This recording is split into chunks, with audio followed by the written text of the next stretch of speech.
Welcome to my channel Pallavi digital arts. సింహం మరియు కోతి. ఒక సుందరమైన అడవిలో ఒక పెద్ద సింహం రాజుగా రాజ్యం ఏలేది. సింహం బలవంతుడు మాత్రమే కాదు, చాలా మంచి హృదయం కలిగినవాడు కూడా. అందుకే అడవి జంతువులందరూ సింహాన్ని గౌరవించేవారు.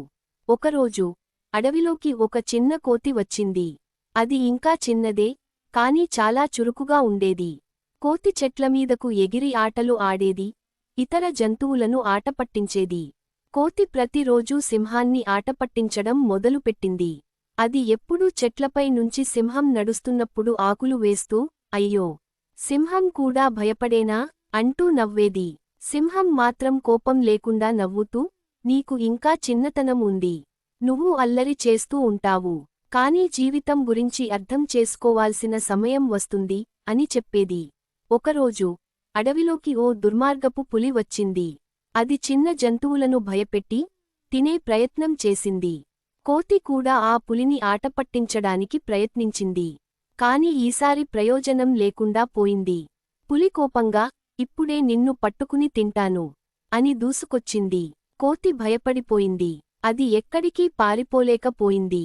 ఓహో, నేను చేసిన తప్పు వల్లే ఇలా జరిగింది అనుకుంటూ ఉండగానే సింహం అక్కడికి పరుగెత్తుకొచ్చింది. ఎవరైనా నా అడవిలోని ప్రాణులను భయపెడితే వారిని నేను వదలను అని గర్జించి పులిని తరిమి కొట్టింది. కోతి సింహానికి కృతజ్ఞతలు తెలిపింది. నన్ను క్షమించు సింహరాజా, నేను నిన్ను ఆటపట్టించాను, కాని నువ్వు మాత్రం నన్ను కాపాడావు. ఇకపై మంచి ప్రవర్తన కలిగి ఉంటాను అని చెప్పింది. ఆ రోజు నుండి కోతి తన అల్లరిని తగ్గించింది.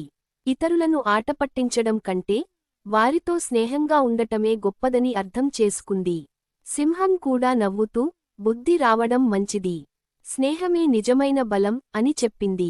నీతి: ఇతరులను ఆటపట్టించడం కంటే వారిని గౌరవించటం మంచిది. నిజమైన స్నేహం ఎప్పుడూ మనకు సహాయపడుతుంది. Thank you so much for watching. Please like, share and subscribe.